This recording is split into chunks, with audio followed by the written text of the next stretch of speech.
Hi, welcome. We have a beer review for you today. This is a Kristallweizen. Now, it's like a Hefeweizen, but it's clear. That's Crystal clear, maybe. Yeah. See, Mine's mine's not quite crystal clear. No, it's really clear though. Yeah. So, and to be fair to this glass, it just drove over. The keg just got driven over to Jesse's place, and got a little shook up, and then manhandled it while I was trying to get my keezer. Yeah, he pulled the CO2 release, so it got all foamy and stuff. I don't know what happened. I just put in, oh well. But I've got a nice picture of it. I'll put that over here, and I was real happy with the beer. It came out very clear. It's got all the flavors of a Hefeweizen. Personally, I pushed it into Banana Town. That's the way I like my Hefeweizens, is a lot of banana. Yeah. And when it came out, it was like banana candy. Yeah, that's what hits you. Yeah. So I then I hit it with gelatin and cold crashed it, and that was pretty much it. And it came out pretty clear. Yeah, after about a week, I think, of being cold crashed and carbonating, it came out pretty darn clear. So the recipe, I'll put a link down there. I don't have a fancy name for it just yet. It's just Kristallweizen. The recipe is pretty straightforward. Being a German wheat beer, it's 50% Pilsner, 50% wheat malt. And then it's got Hallertauer at 90 minutes, 60 minutes, and 15 minutes. This one I did with WLP 380, which is their Hefeweizen 4. It was supposed to be more flocculent than the regular Hefeweizen strain, which actually is weird. Is White Labs doesn't say it's flocculent, but the same yeast source in the white yeast version says that it's more flocculent. So I don't know. I don't know if that's particularly more or less or not, but that's what I used. Yeah, that's really good. I like that. It's banana, obviously, like you said, but it's really clean otherwise. Get a little bit hot, but finishes clean and a little dry, just a little. Yeah, a little bit of mouthfeel, not too heavy. Yep. Yeah, that's really good. Yeah. So when I mentioned that I pushed it towards the banana side of the scale, we're here. We might as well talk about Hefeweizen yeast. Sure. It's usually pretty straightforward. Under pitching, high temperatures. Both of those will accentuate the banana. Pitching at regular rates and keeping the temperature lower will get you more clove.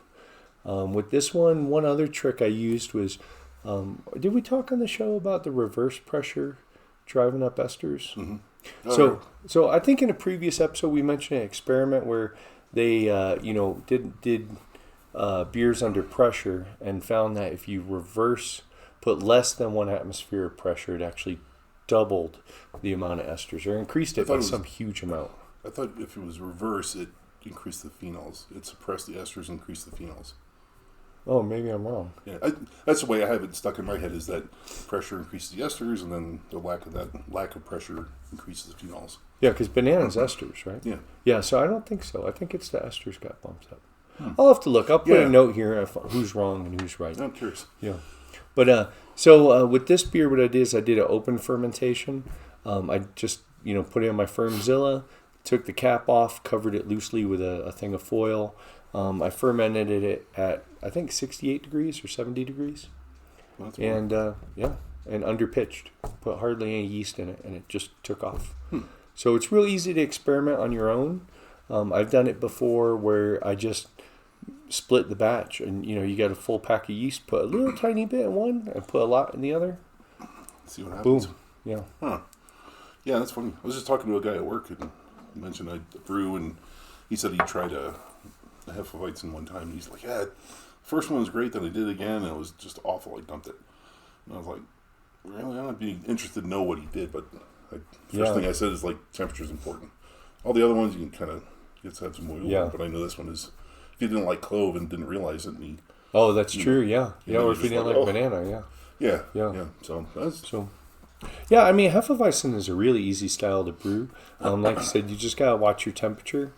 If you like clove and banana, obviously, but for me, Hefeweizen and Saison were two beers that when I first tried them and I was new to beer, I was like, "What in the hell are these? Is this beer? Yeah, for real?" But Yeah, so I dug deep into Hefeweizen. I've brewed quite a few batches, probably 5 or 6 batches. Yeah. Yeah. I've yet to. I'm not a huge fan of Hefeweizens, so I haven't done one just because I don't want 2 or 3 or 5 gallons of it sitting around. Yeah. I get tired of it after a while, so Yeah. I'll bum some off of you or go buy some. Yeah. So, but as I mentioned, our friend Scott said that when he was in Germany, his favorite beer was Kristallweizen. Yep. So that's the main reason I brewed it.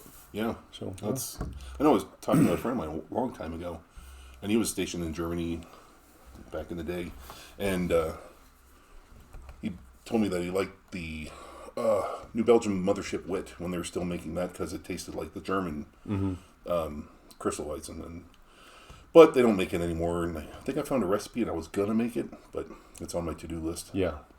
So that one I'd be okay making. Yeah. Yeah. So I don't remember drinking Kristallweizen when I was over there. Yeah. So that's all I got. I've only seen one example of it in the store, and I didn't buy it. Hefeweizen and Kristallweizen, they're beers you want to drink young. You don't want to let them sit around too long. And the liquor store had a couple bottles imported from Germany. Yeah. Sitting on the shelf. Yeah. I was like, I don't know. I don't know if I want to buy it and find out it's garbage. Oh yeah. I probably should have bought it, but you don't want to meet your heroes, that type of thing. Well, no, I get the example of it, and it's been sitting out too long, and it has no flavor. It's like, oh, this is terrible. Yeah. Or it'd be an ego boost. Well, I'd be way better Kristallweizen. I wouldn't tell myself that. You know better. I know better. Hey, you're far better than German brewers, Mike.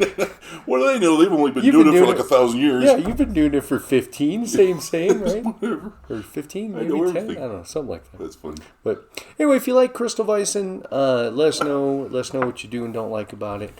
If you have any problems brewing it, let me know. I'll definitely, I can give you some tips on getting whatever flavor you want out of it. But that's all I got. Yeah. I don't have much input on those stupid anecdotes. Yeah. Perfect. Yeah. Cheers. Cheers. Thanks for watching our video. Check out our website at coloradobrewtalk.com for more great content. While you're there, be sure to leave us a comment or drop us a line with your thoughts. You can also find us on Facebook and Twitter at CO Brew Talk, or follow the links below. Make sure to like this video and subscribe to our channel so you don't miss any future content. Or episodes, as the case may be.